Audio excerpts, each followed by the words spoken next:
movie came out, was anything cut from that film? The studio actually legally couldn't trim it. They couldn't cut anything.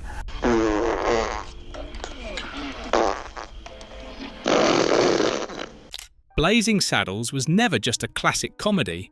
It was a daring cinematic gamble that nearly got banned for being too dangerous. The film won the hearts of millions across generations. Yet behind the laughter lie stories so bizarre, they are almost unbelievable. A Hollywood legend. Read the script, uttered only 3 words, and walked away without explanation. One star nearly lost his life on the very first day of filming because of a mistake that seemed harmless. And years later, that same person would be involved in a murder case that shook the entire United States. And that is only the tip of the iceberg. Here are 20 of the strangest truths about Blazing Saddles. Things you've likely never heard, even if you've watched this film dozens of times. 1. Nearly died on the set of Blazing Saddles, then years later entangled in a shocking Hollywood murder case. Few realise that the original actor cast as Waco Kid was not Gene Wilder, but Gig Young.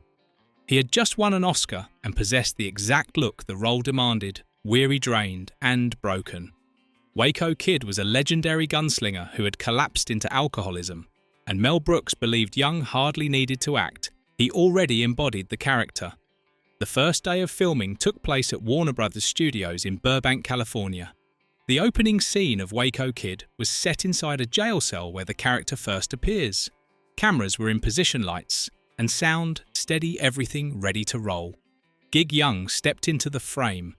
Yet within only a few lines, his body began trembling uncontrollably.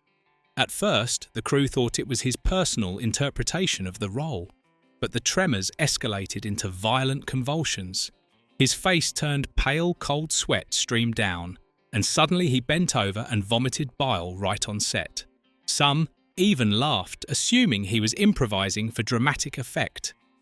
Only when he nearly collapsed and a nurse had to rush in did everyone realize the gravity of the situation. Gig Young could not continue. A doctor later confirmed he was experiencing severe alcohol withdrawal, something he had hidden from the production. His health made it impossible to carry the role. That same day, Mel Brooks was forced to fire Young, terminate his contract, and discard the footage. Within 24 hours, Brooks called Gene Wilder, his trusted friend, to take over. And from then on, Wilder became forever associated with Waco Kid. It seemed the incident would fade as just an unfortunate mishap. But 4 years later, in October 1978, Gig Young's name returned to the front pages of major newspapers. This time, not because of film, but because of a real-life tragedy. He and his newlywed wife, Kim Schmidt, were found dead in their Manhattan apartment. Both had been shot, and police determined that Gig Young killed his wife before turning the gun on himself. The revolver lay next to their bodies. The case shocked America. An Oscar-winning actor, once expected to reclaim stardom, had ended his life in a way no one could have foreseen. That near-fatal collapse on set proved only the beginning of a chain of dark events, and even Madeline Kahn would not escape the turmoil when she stepped into her fateful audition. 2. The governor's name, Petomane, a reference to a legendary fart performer. At first glance, the name Petomane for the governor in Blazing Saddles sounds like nothing more than a silly gag. But if you assume it was just a meaningless invention, then Mel Brooks successfully hid one of the film's sharpest inside jokes. Petomane is actually a nod to Joseph Pujol, a one-of-a-kind performer of the 19th century. He was a headline star at the Moulin Rouge in Paris, not because of singing or acting, but thanks to an eccentric talent controlling air with his rectum. On stage, Pujol could blow out candles from a distance, smoke a cigarette through his rear, and produce a wide range of sounds, long, short, high, low, that audiences had never heard before. Every show he gave was sold out. At his peak, he was one of the most popular comedy acts in Europe, even drawing nobility and politicians to watch his performances. For Mel Brooks, famous for mocking both lowbrow and highbrow culture choosing, Petomane, as the governor's name, was no accident. In the film, this governor does nothing but pass gas sign papers carelessly and issue absurd orders. Unlike other details cut and forgotten, Petomane lingered as an ever-present reminder that in Blazing Saddles, even government authority was not immune to crude, deliberate satire. 3. Madeline Kahn almost thought she was being harassed during her audition. Few realise that one of the most iconic lines in Blazing Saddles was born from a moment of misunderstanding during Madeline Kahn's audition. That day, Mel Brooks asked her to embody a classic nightclub singer inspired by the legendary Marlene Dietrich. The conversation was flowing normally until Brooks suddenly asked a question that froze the room. "May I see your legs?" Without hesitation, Kahn shot back sharp and ironic. "Oh, so it's that kind of audition." The atmosphere instantly turned tense. Brooks hurried to explain that he only wanted to check if her figure would fit the tight, sultry dresses Dietrich used to wear, the kind that highlighted her famously long legs. Kahn laughed, lifted her skirt slightly, but added one short, firm warning. "No touching." The entire room burst into laughter. Brooks immediately jotted the line down in his notebook. Later, when Kahn became Lily von Stupp, the flirtatious, haughty singer who always held the upper hand, she brought that improvised line straight into the film. "No touching" not only made audiences roar with laughter, but also perfectly captured Lily's style. Seductive, half playful, half serious, yet always in control. In Blazing Saddles, no absurd detail was ever meaningless. Some were meant to provoke laughter and others to pay homage to a legend who once shook Paris with nothing but her own body. 4. Rejected for scandal. Richard Pryor struck back by making the script impossible to censor. From the very beginning, the role of Sheriff Bart in Blazing Saddles was written by Mel Brooks with Richard Pryor in mind. Brooks believed Pryor embodied the part perfectly, a black man walking into an all-white town with swagger, wit and fearlessness. But for Warner Brothers, he was a risk they refused to take. With a criminal record, addictions and one scandal after another, Pryor was deemed uninsurable. The studio would not let him headline, and so before the cameras even rolled, Pryor lost the role that had been meant for him. But he did not walk away. Instead, he stayed on as co-writer and began steering the entire tone of the script in a way no one expected. In the very first rewrite sessions, Pryor insisted on keeping the word nigger in the dialogue, a word considered utterly forbidden on screen at the time. When the other writers hesitated, he simply said, "We're writing about racism, so we have to use its real language."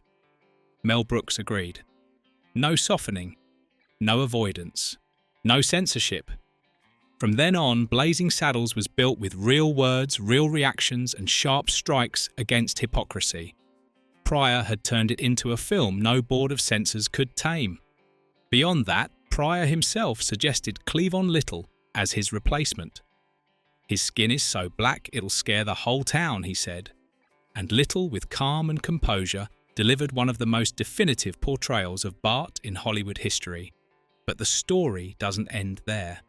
Because another legend, after reading only a few pages, quietly turned down the role, and the reason was something no one could have imagined. 5. John Wayne refused the role because it was too dirty for his serious cowboy image. When Mel Brooks finished the script for Blazing Saddles, he carried one bold ambition to persuade John Wayne to appear in a key cameo. With his iconic image of the American West, Wayne had long stood as the embodiment of integrity, strength, and spotless honor. For Brooks, that made him the perfect presence in a film designed to tear all those conventions apart. Brooks personally handed Wayne the script. He read it in one evening, then called the director the next morning. The first thing Wayne did was laugh, a booming, genuine laugh, as if the script had struck the exact right chord. "I love this script. It made me laugh so hard I almost fell over," Wayne admitted. but immediately he closed the offer with a blunt reply, "But I can't do it." My audience would never forgive me. Wayne knew exactly the image he had built for decades, a serious, righteous symbol, untouched by absurdity and never entangled with obscene, outrageous or blasphemous dialogue. For Wayne, Blazing Saddles was simply too dirty, too chaotic, and too mocking to be tied to the name Duke. Even so, he showed respect for Brooks. Before hanging up, Wayne promised, "I won't be in it, but I'll be the first in line to buy a ticket." And true to his word, he went to the theatre on opening day. John Wayne stepped back to protect his clean cowboy image. But just days later, another man walked in empty-handed, not even reading the script, and that man ended up saving the entire film. 6. Gene Wilder rescued the role with nothing but a tearful phone call. When Gig Young collapsed on set and was fired the same day, Mel Brooks sank into sheer desperation. The role of Waco Kid, one of the film's most essential characters, was still unfilled while the shooting schedule was locked minute by minute. In panic, Brooks grabbed the phone and called the one man he trusted most, Gene Wilder. On the other end, Wilder heard ragged breathing and a voice breaking through tears. "Gene, I need you," Brooks pleaded. "You must come to Los Angeles right now. I have no one else." They had just finished working together on The Producers, and their friendship ran deep enough that Wilder needed no further explanation. The very next day, Wilder boarded a plane to LA. He had not read a single page of the script. Upon arrival, he was taken straight to the dressing room. The Waco Kid costume was slipped onto him, and strangely enough, it fit as though it had been tailored just for him. The following morning, Gene Wilder stood on set ready for his first scene. No rehearsal, no line reading. He dove into the role, instinctively an aged gunslinger, bitter, sardonic, yet carrying a deep undercurrent of indifference. That cold sobriety, so different from the sloppy drunk version originally envisioned, transformed Waco Kid into an entirely new character. Gene Wilder did more than step into the part. He saved the entire film, and it all began with a single phone call soaked in tears. The cast had found its rhythm, the cameras had done their work, but once the film was complete, someone tried to kill it after just one screening. 7. Blazing Saddles nearly executed after its very first screening. When Mel Brooks finished the first cut, he arranged a private screening for the Warner Brothers executives, the very people who held the film's fate in their hands. But the result was a nightmare. For the entire 90 minutes, the theatre was swallowed by an eerie silence. No laughter, no chatter. When the lights came on, the powerful faces in the room only exchanged silent looks. The next morning, Brooks received a long list of scenes demanded to be cut, and it contained everything that made Blazing Saddles unique: the campfire fart sequence, the barrage of racial slurs, the infamous horse punching scene. Practically any moment that might possibly offend someone. Brooks answered with a single word, "Okay." Then, right in front of them, he crumpled the list and threw it into the trash. He did not redo a thing.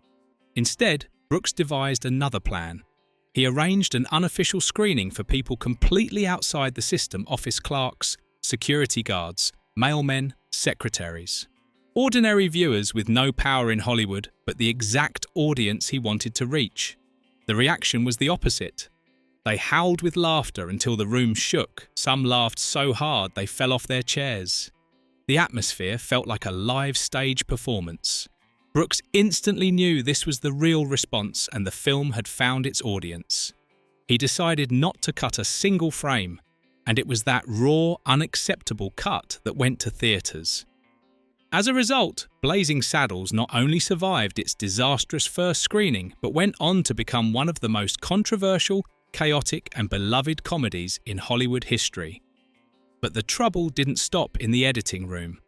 Because once the film hit theatres, some places refused to let it through the door, going so far as to use cowboy hats as a blockade. 8. Banned in Amarillo, Texas. and the revenge screening 10 years later. In 1974, when Blazing Saddles premiered, theatres in Amarillo flatly refused to show it. The official reason was simple: too vulgar, too racially sensitive. But the deeper reason ran elsewhere. Amarillo was a conservative town devoted to the serious cowboy image of John Wayne, the very ideal Blazing Saddles set out to demolish. To locals, the film was not just crude, but an outright insult to Western culture. When the local theatre considered showing it, a group of men dressed as cowboys, hats, boots, fake guns stood guard at the entrance. They called it defending the honour of the town. And so that year, Blazing Saddles never screened officially in Amarillo. But time changes everything. A decade later, in 1984, Warner Brothers held a 10th anniversary release. And instead of choosing New York or Los Angeles, they returned to Amarillo, the very place that had rejected the film. News spread, controversy flared again. But this time, there were no blockades, no protests. Instead, many of the same faces who had once condemned the film now stood quietly in line for tickets. No one could say exactly why. Perhaps the times had shifted. Perhaps they simply wanted to see what the once banned film was all about. Or maybe by then, Blazing Saddles had become a legend whether they liked it or not. Yet the strange stories didn't stop there, because even a short name just a few letters long once cost the filmmakers a staggering $10 million. 9. Hedley Lamar sued by Hedy Lamarr for $10 million. The main villain in Blazing Saddles was named Hedley Lamarr, a scheming, filthy, conniving politician. The name sounds familiar. That was no accident. Mel Brooks deliberately chose it as a play on Hedy Lamarr, the glamorous star of the 1930s-40s, who was not only breathtaking on screen, but also a true inventor in real life. But when the film was released, the real Hedy Lamarr found nothing funny about it. She filed a lawsuit against Warner Brothers, claiming the film used her name in a degrading and defamatory way. The lawsuit demanded $10 million in damages and stunned the public. No one expected a comedy to land Hollywood in such a serious legal battle over nothing more than a name. Ironically, Brooks had predicted this inside the script itself. In the film, Hedley Lamarr constantly grows furious at being mistaken for Hedy. At one point he shouts, "People keep calling me Hedy Lamarr," to which another character replies flatly, "Well, it's easier to remember." In the end, Brooks never went to trial. He chose to settle privately, quietly, without the press catching wind. The matter closed in silence. And if you thought Blazing Saddles was chaotic from start to middle, just wait for the finale, because instead of ending, the film literally tears itself apart to escape onto the outside. 10. The ending was rewritten 5 times, and finally let the characters escape the film. Mel Brooks and his team of writers reworked the ending of Blazing Saddles 5 times. They tried every possible version, an intense chase, a climactic shootout, even a classic Western standoff. But all of them felt too normal for a film that had never followed any rules in the first place. In the end, Brooks chose the boldest option to break all boundaries. In the final version, just as the gunfight reached its peak, the characters suddenly burst out of the movie itself, blatantly smashing the fourth wall. From there, they stormed into another soundstage, filming a musical, created chaos, brawled with dancers, and then ended with the absurd image of everyone piling into a limousine and driving out of Hollywood. Brooks drew direct inspiration from the Looney Tunes' Short Duck Amok, where Daffy Duck is sabotaged by his own animator frame by frame. For Brooks, it was the perfect way to close a film that was itself a running joke on Hollywood. But don't look away just yet. Because if you're still trying to find some shred of logic in this movie, the next scene will shatter that last hope. 11. The Count Basie Orchestra in the Desert, a slap straight at cinematic logic. In the barren desert of the Old West, the protagonist rides alone on horseback, steadily heading toward town. everything radiates classic cowboy atmosphere, blazing sun, dusty earth, the lonely creak of saddle leather. Then suddenly, jazz begins to play. Not from a distance, not as a soundtrack, but right there, an actual live jazz band performing in the middle of the desert. None other than the Count Basie Orchestra, a legendary jazz ensemble that would not exist until more than 50 years after the film's supposed setting. They play April in Paris, a piece released in 1932, and Count Basie, instead of portraying any character, simply appears as himself. No disguise, no pretense. This was not a mistake nor a fleeting gag. It was Mel Brooks's blatant declaration this film does not play by the rules. A jazz band in a western desert is a slap to cinematic logic, a deliberate rupture forcing audiences to abandon any expectation of historical accuracy or reasonableness. And while Blazing Saddles was tearing down every convention, Mel Brooks turned to pursue an old star, only to be met with a refusal so painful it left him speechless. 12. Mel Brooks pursued Dan Dailey, but was turned down for a reason tragic yet endearing. It was Dan Dailey, the veteran star long associated with musicals and classic westerns. Brooks wanted him for a major role in Blazing Saddles, and Dailey genuinely liked the script. Yet after much hesitation, he declined with a simple reason that carried quiet sorrow: "I can't ride horses anymore. My eyesight is too weak now." Mel Brooks later called this the greatest regret of the casting process. Not because Dailey had disappointed him, but because his refusal was so honest, so dignified, almost like a graceful farewell to Hollywood itself. 13. A cowboy town built completely, with water toilets and real living quarters. Unlike many westerns that only built facades for shooting, Brooks demanded the construction of a fully functioning town. On the Warner Brothers lot, an entire western town was erected with working utilities running water restrooms, even rooms where actors and crew could actually live. Many of them slept there during the filming period.